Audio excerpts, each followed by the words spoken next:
বিশ্বকাপে golden boot মেসিকে জিততে না দেওয়ার জন্যই কি পাতানো ম্যাচ খেলেছে ইংল্যান্ডের ফ্রান্স? এখন এই প্রশ্নটাই ঘুরে বেড়াচ্ছে আর্জেন্টাইন অনেক ভক্তের মনে। তবে প্রশ্নটা কিন্তু ফেলে দেওয়ার মতো না, কেননা বিশ্বকাপ 2026-এর তৃতীয় স্থান নির্ধারণী ম্যাচে ফ্রান্স আর ইংল্যান্ডের লড়াইয়ে মোট গোল হয়েছিল 10টা, যা এই টুর্নামেন্টের সবচেয়ে বেশি গোলগুলোর ম্যাচের একটা। তাই তো অনেকের মনে সন্দেহ, এত বড় মাপের দুই দল কিভাবে একে অপরকে এতগুলো গোল উপহার দিল। তো চলুন দর্শক দেখে নেই ফ্রান্স আর ইংল্যান্ড ম্যাচে এই গোলগুলো হওয়ার পেছনের কারণটা আসলে কি, এটি কি আসলেই বাতানো ম্যাচ ছিল কিনা।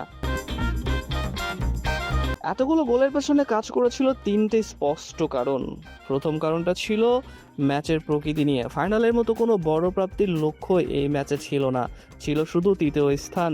দুই দলে আগের দিন সেমিফাইনালে হেরে বিদায় নিয়েছিল, তাই তাদের মধ্যে সেই চাপটা কাজ করেনি যেটা একটা শিরোপা নির্ধারণী ম্যাচে থাকে। ফলে দুই কোচই রক্ষণাত্মক কৌশলের বদলে আক্রমণাত্মক ফরমেশন বেছে নিয়েছিল। এদিকে দ্বিতীয় কারণ ছিল গোল্ডেন বুটের লড়াই। এই ম্যাচ শুরুর আগে মেসি আর এমবাপ্পে দুজনেই করেছিলেন সমান 8 গোল। অন্যদিকে ইংল্যান্ডের বেলিংহাম আর কেইনও নিজের টুর্নামেন্টের সেরা ফর্মে ছিলেন। এই ব্যক্তিগত প্রতিযোগিতা খেলোয়াড়দের আক্রমণ আরও বেশি মনোযোগী করে তুলেছিল, যা স্বাভাবিকভাবেই দলগত রক্ষণকে দুর্বল করে দেয়। এছাড়া তৃতীয় স্থান নির্ধারণী এই ম্যাচটা খেলতে রাজি ছিল না দুই দলের কেউই, যেটি খেলার আগের দিন সংবাদ সম্মেলনে নিশ্চিত করেছিল দলের কোচ। এদিকে এই ম্যাচে মোট 6টি গোল দিয়েছে ইংল্যান্ড আর খেয়েছে 4টি।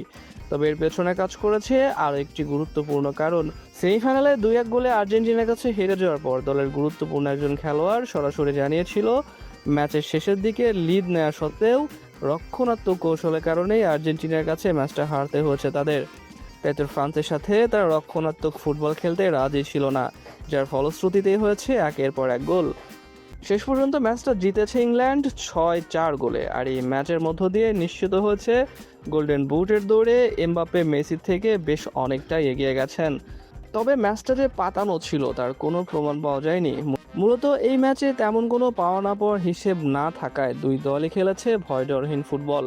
তাই তো ডিফেন্ডাররা যেমন ঝুঁকি নিয়ে আটকাতে যায়নি ফরোয়ার্ডদের, তেমনই দুই দলের স্ট্রাইকাররা মন খুলে করতে পেরেছে একের পর এক গোল।